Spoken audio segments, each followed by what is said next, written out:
Le parrain de l'extrême droite française, Jean-Marie Le Pen, est mort à 96 ans. Avec son parti, le Front National, il a marqué le paysage politique de l'Hexagone pendant près de 70 ans. Il y a 10 ans, 2 terroristes décimaient la rédaction de Charlie Hebdo. La France a rendu hommage à toutes les victimes de ce 7 janvier et des 2 jours qui ont suivi. Un tremblement de terre de magnitude 7,1 a touché le Tibet dans la matinée de mardi. Le bilan provisoire fait état d'une centaine de morts et d'au moins 130 blessés. Le menhir s'en est allé. Jean-Marie Le Pen, fondateur du Front National, est mort à 96 ans, a annoncé sa famille ce mardi. Depuis son premier mandat jusqu'à son dernier souffle, la figure tutélaire de l'extrême droite française aura profondément marqué la vie politique au rythme des provocations, des scandales et des coups d'éclat, mais aussi de percées électorales historiques. Élu pour la première fois en 1956 à l'Assemblée nationale, il devient à 27 ans le Benjamin du Palais Bourbon. En 1972, il est désigné à la tête d'un nouveau parti qui réunit des néo-fascistes, le Front National. Il développe alors son thème favori, les immigrés, qu'il accuse de profiter des aides sociales au détriment des Français. En 2002, il se présente contre Jacques Chirac à l'élection présidentielle, du jamais vu depuis la Seconde Guerre mondiale. Malgré sa défaite au second tour, ce scrutin est considéré comme un tournant pour le parti, aujourd'hui l'une des principales forces politiques françaises. La plus jeune de ses 3 filles, Marine, hérite du parti en 2011. Elle a longtemps dit assumer l'intégralité de son héritage, mais souhaite tout de même le dédiaboliser. Elle finit par exclure son père en 2015 après des propos polémiques répétés sur la Shoah. Les deux se réconcilieront quelques années plus tard. Jean-Marie Le Pen devrait être enterré aux côtés de son père dans le cimetière de la Trinité-sur-Mer, là où sa famille possède une concession. 7 janvier 2015, 7 janvier 2025, il y a 10 ans, le terrorisme frappait au cœur de Paris. En fin de matinée, 2 hommes armés de Kalachnikov et se revendiquant comme sympathisants d'Al-Qaïda faisaient irruption dans les locaux du journal Charlie Hebdo. Bilan, 12 morts. Ce matin, là où s'est déroulé le drame, au 10 rue Nicolas Appert, le président Emmanuel Macron, François Bayrou, l'ancien président François Hollande et la maire de Paris, Anne Hidalgo, ont observé une minute de silence et déposé une gerbe en leur mémoire. Et 10 ans après, la menace est toujours là, comme l'a déclaré le ministre de l'Intérieur, Bruno Retailleau. L'an dernier, on a déjoué, nos services ont déjoué 9 attentats. C'est plus que depuis 2017.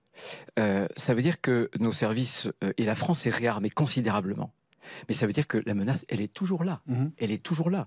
Et il faut non seulement y faire face, mais aussi voir le terreau de cette menace, qui est l'islamisme. L'attentat contre Charlie Hebdo perpétré en représailles aux caricatures du prophète Mahomet, publié par le journal, a déclenché un vif débat mondial sur les limites de la liberté d'expression.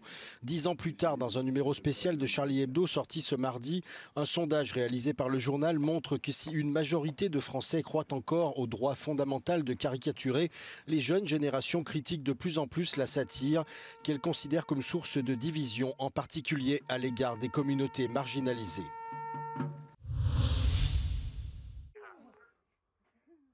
Un séisme de magnitude 7,1 a fait 126 morts et près de 200 blessés dans la nuit de lundi à mardi au Tibet. Ce bilan est toujours provisoire.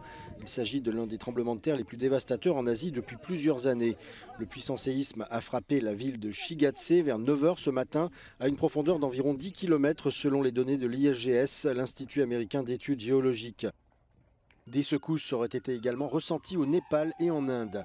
Alors que les recherches se poursuivent pour retrouver des survivants, le Dalai Lama s'est exprimé mardi se disant profondément attristé par le séisme. Les tremblements de terre sont fréquents dans cette région montagneuse du Tibet, dans l'ouest de la Chine, qui se trouve entre les plaques tectoniques indiennes et eurasiennes. Plus de 10 séismes de magnitude 6 ou supérieure ont en effet frappé cette région au cours du siècle dernier.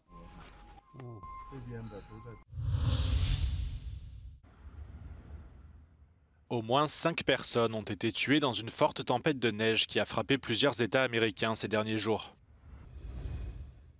Un vortex polaire s'est formé au pôle Nord avant de plonger vers le sud au cours du week-end, semant le chaos dans les États du Midwest et de la côte atlantique.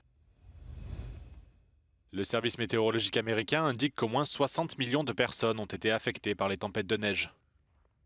Des centaines de milliers de foyers sont toujours privés d'électricité et de chauffage. Et de nombreuses routes rendues impraticables ont été fermées à la circulation. Des écoles, des entreprises privées ainsi que de nombreux services publics ont également été fermés. I love being out in the snow, so I just wanted to come check it out, see how the roads work. It's similar to a ghost town. I mean, a lot of companies are shut down, restaurants are shut down that you don't really expect to be shut down. I work for a company that never shuts down and we're shut down.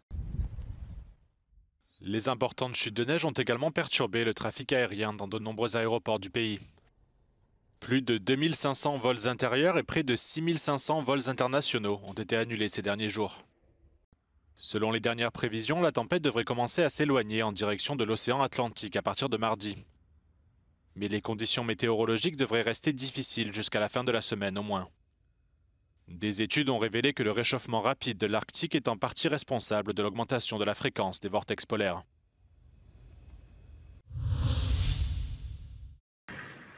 L'armée libanaise a annoncé son déploiement dans la ville côtière de Nakoura, dans le sud du pays, après le retrait des troupes israéliennes dans le cadre des conditions de cessez-le-feu convenues en novembre. Cette mesure fait suite au déploiement de soldats libanais dans 2 autres villes du sud, précédemment occupées par Tsahal, jusqu'à la conclusion du cessez-le-feu entre le Hezbollah et Israël. L'envoyé américain Amos Hochstein, qui a contribué à négocier ce cessez-le-feu, a assisté à la réunion de Beyrouth lundi et a rencontré le Premier ministre libanais Najib Mikati.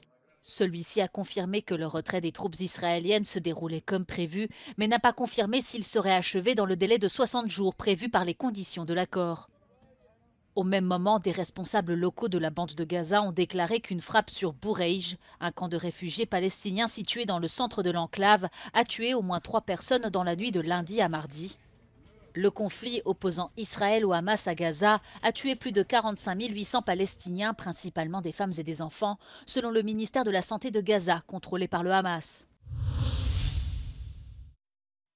Depuis la chute du régime de Bachar al-Assad début décembre, les forces syriennes soutenues par la Turquie affrontent régulièrement des combattants kurdes dans le nord du pays, une zone qui échappe au contrôle des nouveaux maîtres de Damas.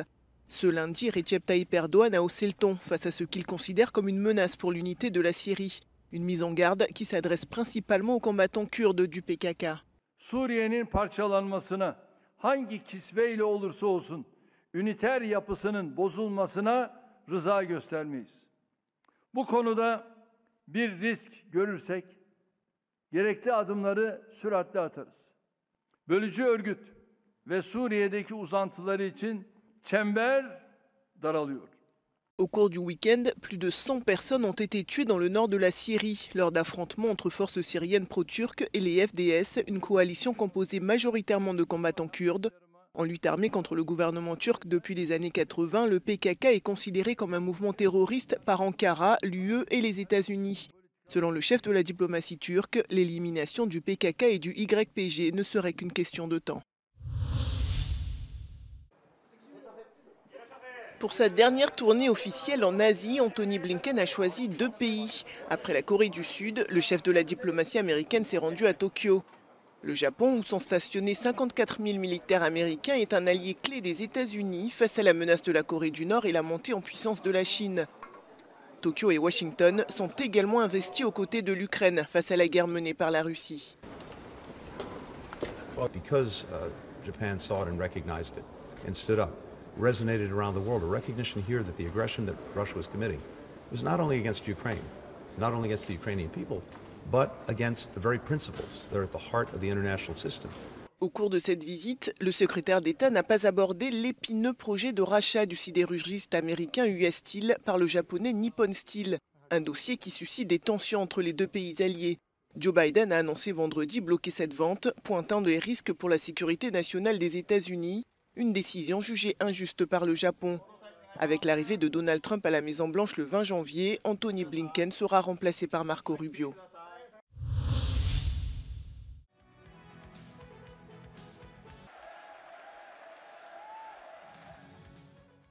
Le Parti de la liberté d'Autriche a été chargé par le président autrichien de former un gouvernement. Son dirigeant Herbert Kickl ne cache pas ses ambitions de devenir le prochain Volkskanzler ou chancelier du peuple, un terme utilisé par les nazis pour désigner Adolf Hitler. Cette arrivée potentielle de l'extrême droite au pouvoir en Autriche pourrait chambouler l'UE et menacer le soutien militaire à Kiev, à l'heure où la guerre en Ukraine et le retour de Donald Trump à la Maison-Blanche appellent les 27 à jouer collectif. They are definitely very much against the sanctions against Russia. They feel this is hurting Austrian interests. They are against sending weapons to Ukraine, even apart from Austrian neutrality. And they would like to see the earliest possible end of the war, regardless of what this means for the Ukraine. Le rejet de l'immigration est un des projets phares du FPO qui prône la fermeture des frontières, le rejet du droit d'asile et la remigration des étrangers afin de garantir une société homogène. FPÖ radically rejected the asylum pact. Basically, they say it's hopeless. We'll not solve this issue on the European level. We have to solve it on the Austrian level, basically. And they basically want to renationalize migration policy. Opposé au pacte vert européen qu'il qualifie de communisme climatique, Herbert Kickl pourrait appuyer un recul des normes environnementales en Europe. Sur le volet européen, le dirigeant du FPO veut transférer plus de compétences aux États membres sans prôner une sortie totale de l'UE. They say they will not promote Austria leaving the European Union, but they want to change the European Union. Essentially, they want to return competencies to the level of the member states. They would like to reduce the influence of the European Commission, and they are talking about the Europe of sovereign states, basically. They would like to have a very intergovernmental type of Europe without strong supranational institutions. Le FPO est arrivé en tête des élections fédérales en septembre avec plus de 28% des voix. Les efforts pour lui barrer la route ont échoué. Obligé de composer au sein d'un gouvernement de coalition, probablement avec les conservateurs, le FPO devra peut-être toutefois mettre de l'eau dans son vin.